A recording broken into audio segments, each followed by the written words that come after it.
this ugly face. What can I do?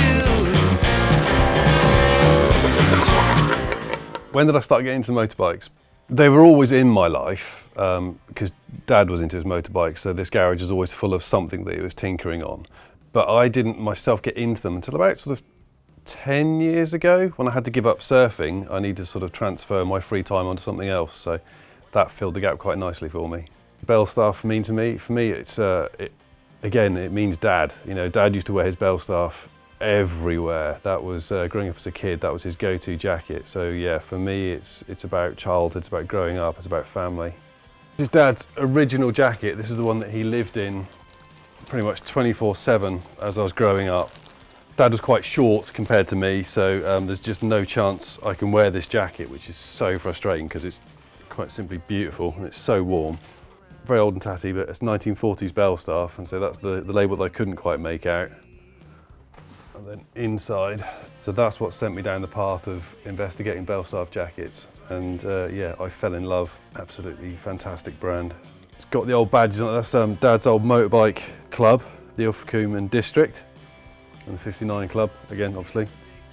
And he was a big fan of BSAs. He had a gold star, so it's almost the right height. I think it's probably, if Dad was here, it'd be about there. Earliest memory of the cat, probably from when I was about 5 years old. Dad sat me on the petrol tank of the bike, no crash helmet, no safety gear, and he rode me all the way out past Saunton, up over the top, round the headland. You could see Lundy Island with the sun going down behind it, and we dropped down into Croyd.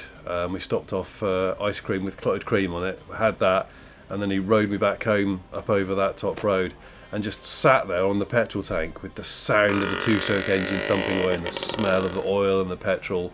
I mean, that was it for me. That was me just hooked on bikes, I think.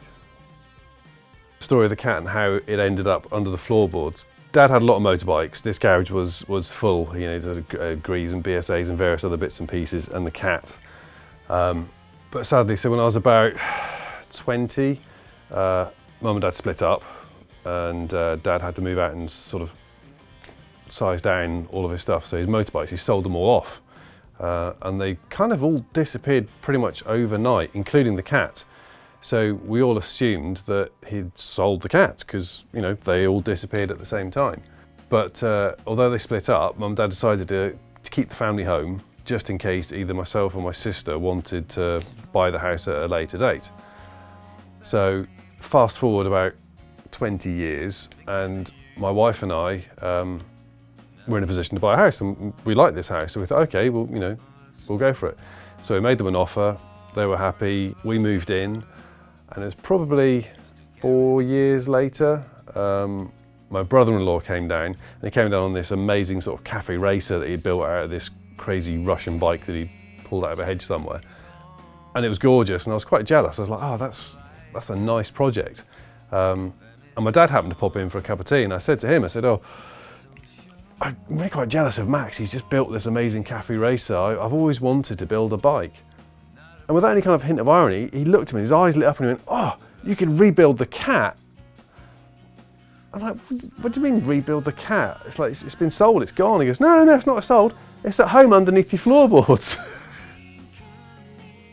And yeah, he hadn't sold it. He'd sold the other bikes, and the cat, he'd just taken it apart into all its component pieces and just stuffed them in the crawl space underneath the dining room. And that's where they stayed for 20 odd years without telling anyone. This is where Dad hid the bike for all those years without telling anyone.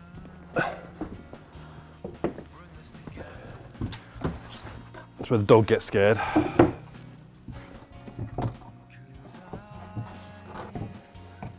There we go. The bike came out in about a day. You know, it was all in bits, so we just sort of grabbed it and stuck it in the kitchen here. So it was just a pile of motorbike bits. But then Dad, after having said that, you know, I could rebuild the cat, he ran off with it to begin with because it sort of reinvigorated his interest in building bikes. And a bit of a sad story, but Dad was suffering from cancer at the time, and it was kind of like his final project, so we sort of worked on it together, and my brother-in-law stepped in and he did his bit as well to help us, and it became like again a big family project, which is quite nice in a way, because he built it originally with his dad, and then I rebuilt it with him, you know, years later. He became too ill basically and had to go into hospital, so that was when Max and I stepped in and we tried to sort of finish the bike off, and it became a bit of a race against time. And sadly, he never got to see the bike completed. But I do know he'd have been immensely proud to have seen the bike going up the beach today. That would have been an absolute dream come true for him. Fast forward a few years, Dad's passed away, and I'm heading off to New York just on a holiday, and I've been looking for a replacement jacket, like a copy of that Belstaff. I really wanted that, I just couldn't find it anywhere. So I was on holiday in New York, and on Google, oh, there's a Belstaff store, be worth checking out. And my wife and I, we walk in, and it's a really nicely laid out store. There was like sort of gents on one side, ladies on the other, a bit of a whiskey tasting session as you came in. So I went straight to the whiskey, had a chat to the guy that was working there, and I looked across to my right, and to get into the gents section, you had to sort of go through an archway. And right there, hanging in the archway with a spotlight on it, was this green jacket that is near as damn it a copy of that original 1940s one. So I said, can I try on that jacket? And the assistant was like, yeah, it's the last one in the store, and it was my size. And I'm like, well, this is it. This is the jacket that I'm taking home. This is clearly going to be, you know, my replacement jacket. And then I had to sort of, you know, I wanted to start sourcing, getting the right badges and stuff for it. So 59 badge and the BS8 badge, they were quite easy to find reproductions of. And I was going through all of Dad's stuff that I inherited when he passed away, and I found an old Villiers instruction manual for the engines. And as a bookmark, he was using a brand new one of those Motorcycle Club patches. It hadn't even been cut out yet, it was just in there as a bookmark. So my jacket, there you go, even has the correct badges to copy Dad's old one.